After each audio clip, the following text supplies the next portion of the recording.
shikantaza.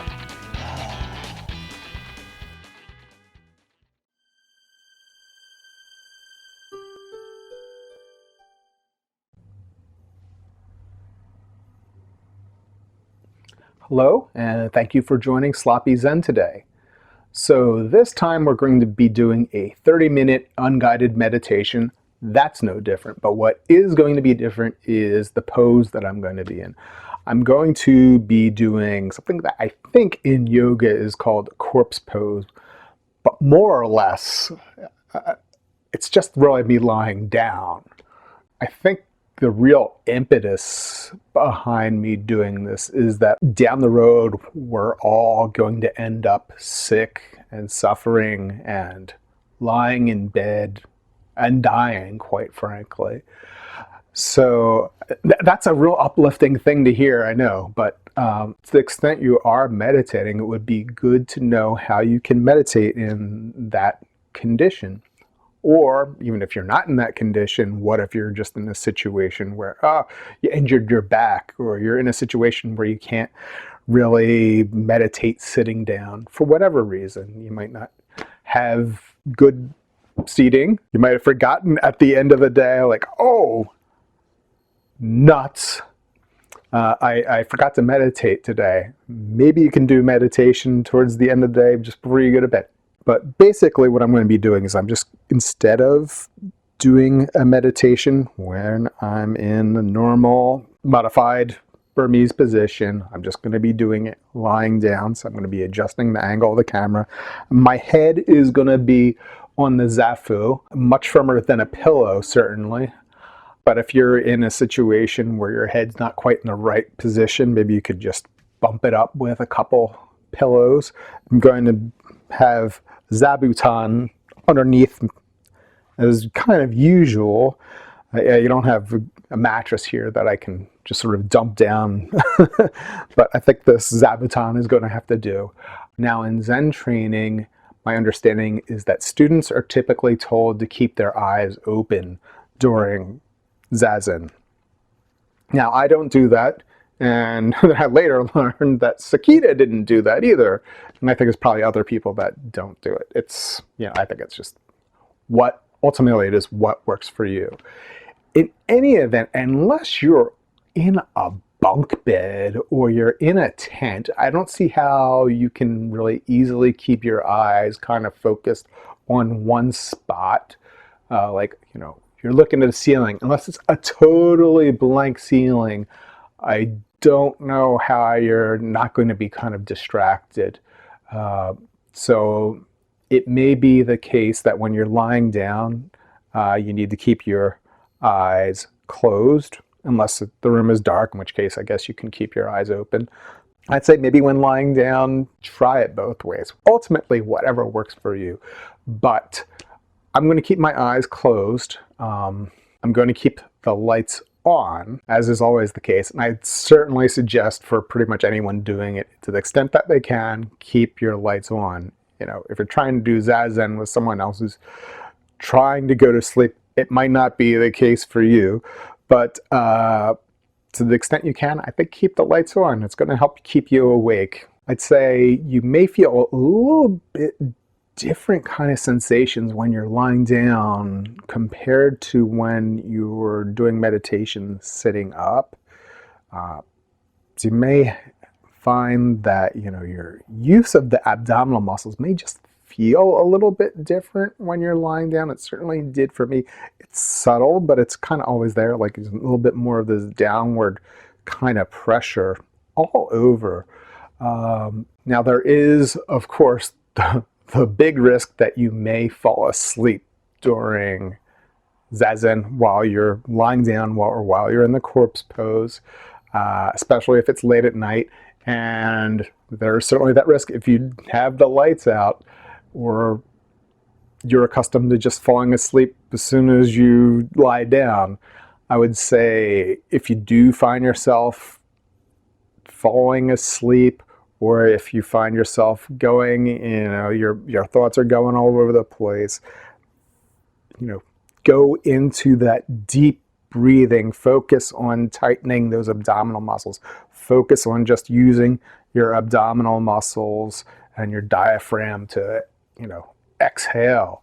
To keep, you want to keep that pressure building up in the tendon, keep that wakefulness center active.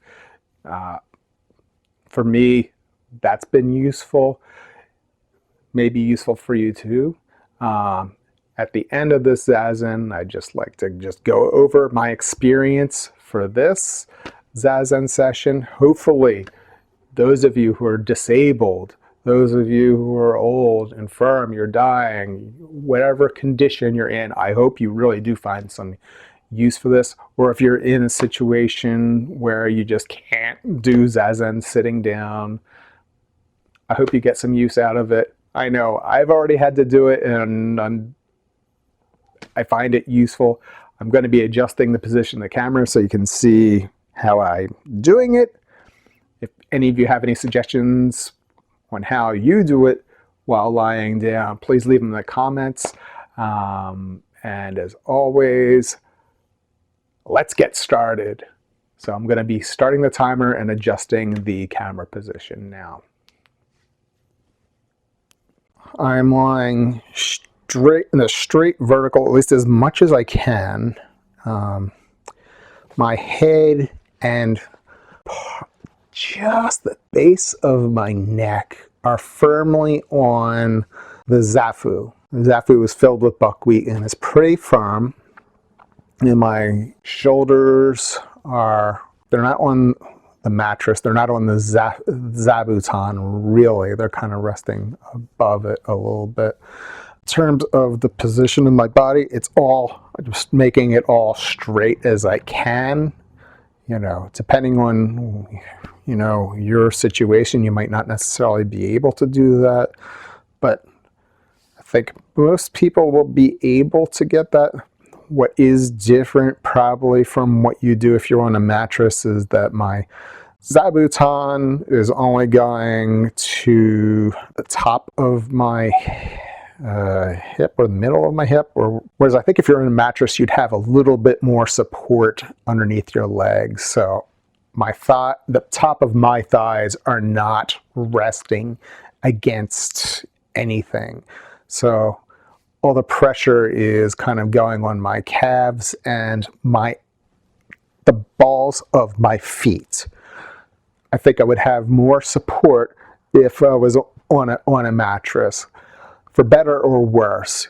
But if you're faced with this situation, I don't think it's too bad. If you have a firm mattress, probably great. If you have a form-fitting mattress, good. This will do. So what I'm going to do now is, I'm getting basically to show you my arm position is going to be here. I'm going to have my head kind of, I would say it's like I'm not looking up, because if I'm looking kind of straight up, I'm feeling this pressure in my lower back. So if I'm feeling, I won't say pressure, it's almost pain. So I don't think I'm going to be doing that. I'm going to be looking kind of downish, kind of like how you're supposed to kind of look down maybe at 0.6 feet away when you're doing meditation in normal seated Zazen. So I'm kind of looking at my head is tilted at a little bit of an angle, not straight up, because that's when I'm feeling the pain, and I don't know whether you would or not. So a little bit down, and that is much better. So I'm going to be looking a little bit away. My feet are down against on the floor, on the balls of my feet. You want to be as comfortable as you can be. You don't want to be falling asleep. I imagine if I was cold, I'd use a blanket. I don't know whether that's really necessary. Today is actually a relatively warm fall day in New Jersey. Yay. But you may want to do so. Or if you find that, when you're lying down, cold actually helps keep you awake, good, whatever works for you. Let's get started with the meditation now that I've had a lot of preamble and a lot of talking, but hopefully some of these points have been useful to you. My practice is Zazen, and the practice I'm going to be following is just following the breath. If I go into shikantaza, I might, I don't know. But really, I'm just going to be following the breath, and that entails some deep breathing just from the abdomen, and contracting the diaphragm muscle, which is right below the lungs, while letting the air out. The abdominal muscles want to kind of push the air out, so I'm putting tension in the tendon during that. So letting air slowly out through my epiglottis, kind of keeping that relaxed. If I have to pulse to let the air out, I'll do so. And then I might have 3 or 4 short breaths in and out, and then again followed by a deep breath. And that's the typical practice. You can see, I think I will be having a video coming out on following the breath shortly, so you can take a look at that. And let's get started. I've talked enough. Let's talk more meditating. Meditate now. Let's start the meditation.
Well, that concludes the meditation.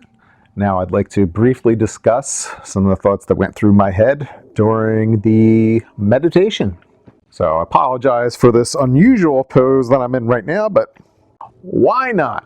Anyhow, some of the thoughts that went through my head, I didn't really have. There was one thing that arose, that my wife came up the steps into the attic, and she's probably wondering where I was, and then she probably saw me on the floor and had to wonder, what in God's name am I doing? Am I just lying down here or what? I think when she probably saw the light on and the camera on, and hopefully when she saw my iPad on, to realize that I was actually recording a video. We'll see. I'll ask her afterwards. So that was the really one thought. I didn't really have thoughts too much that were distracting. There were sensations that were distracting, like, because I am close to the floor, I think I can hear things downstairs a little bit more than I normally would.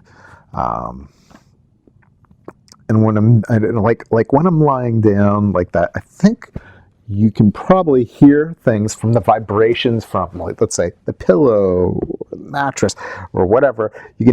I think you could probably hear it a little bit more. You're more in tune with it somehow. I'm also closer to the floor, so I can probably hear more things anyway. So that is something that arose, that I was just more in tune with the sensations around.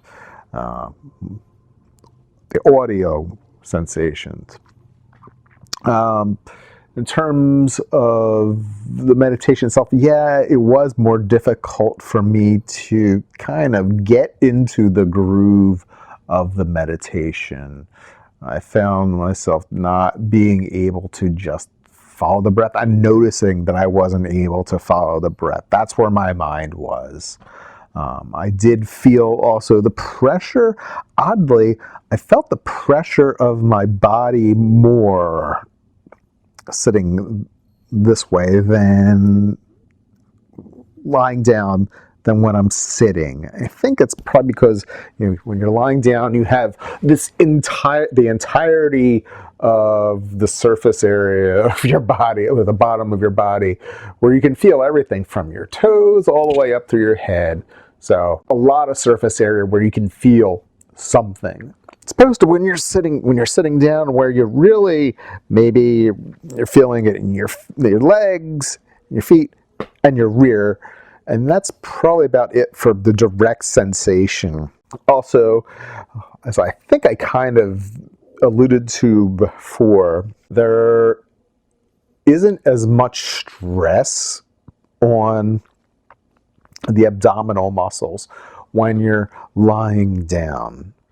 So there's not as much pressure in the tendon, and my mind just wasn't as focused as I was on, getting into like that deep breath. I was going into the shallow breaths more often than I would prefer. When I did a meditation where I didn't record it, but I was lying down before, I think I was only counting the breaths at that time. I'm not sure. Rather than following the breath, and there's just a different kind of technique with that. There's a little bit more of that deep breathing when you're following the breath, as opposed to just counting the breaths, where it's just really doing that abdominal breathing. You're not necessarily breathing deep. That could have had something to do with why I'm feeling it's not quite as easy this time as from last time. You may have noticed that I tried to do the hand position, where you keep your hands like this, and I tried doing it, saying it's like, okay, there's something to it that would keep pressure on my abdomen. Because I did have that thought, like maybe it would help keep pressure there. The problem is the pressure, where the pressure exists there, it's always pushing down, so it just wasn't quite there. If I interlocked the fingers, it kind of helped, but then I felt the pressure of my ring, my wedding ring on my hand. That is something that's a little bit distracting. So I tried doing that. I just found it just to be too distracting for me. I think maybe if I tried it again without the ring one, maybe that would have been fine. Might as well do an experiment right now.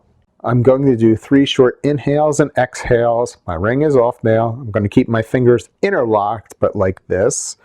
And then I'm going to do a long, regular inhale and then a long exhale, and let's see how that goes.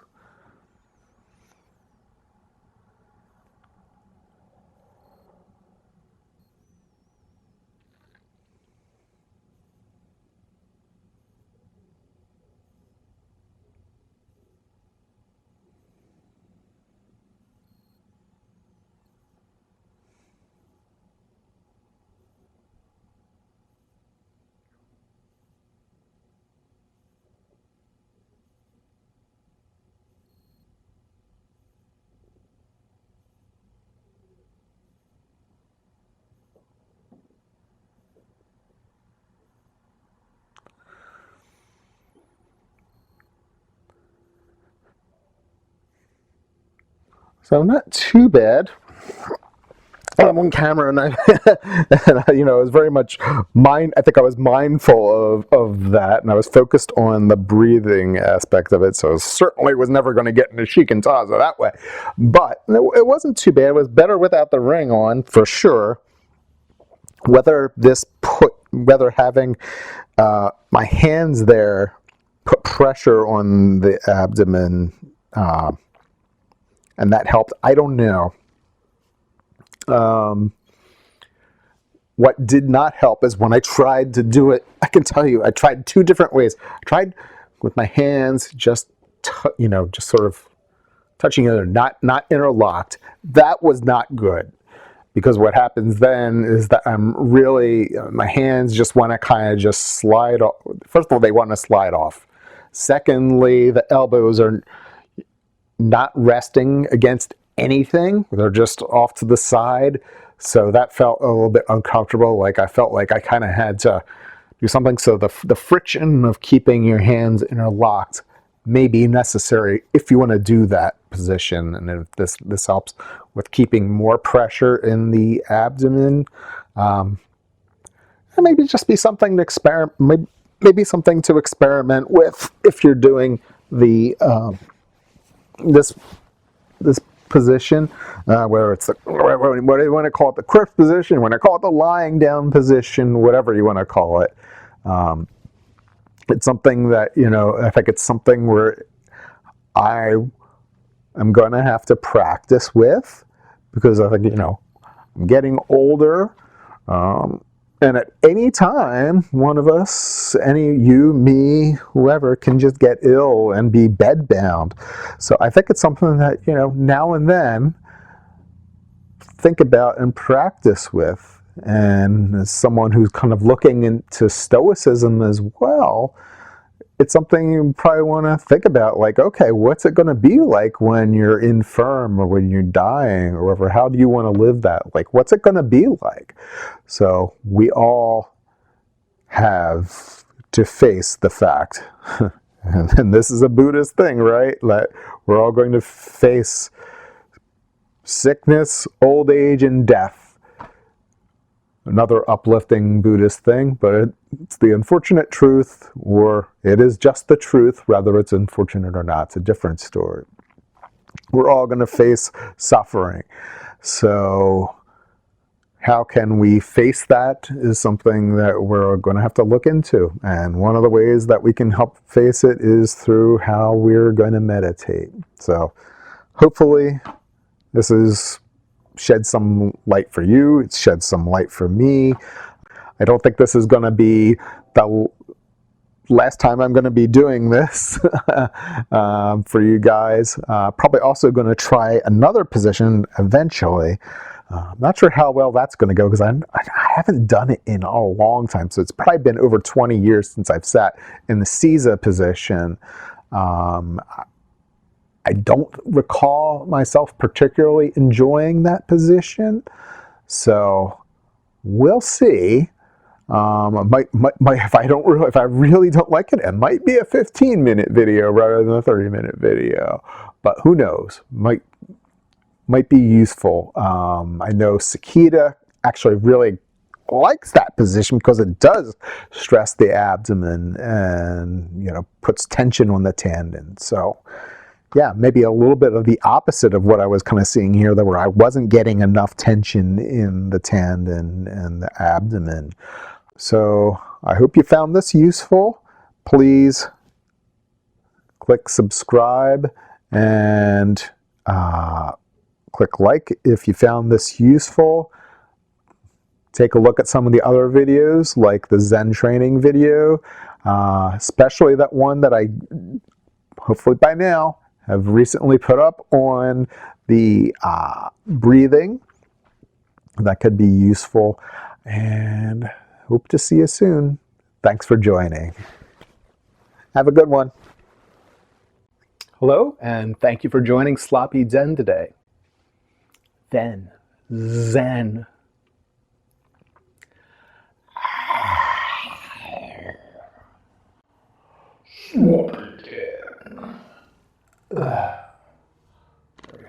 Behold the light.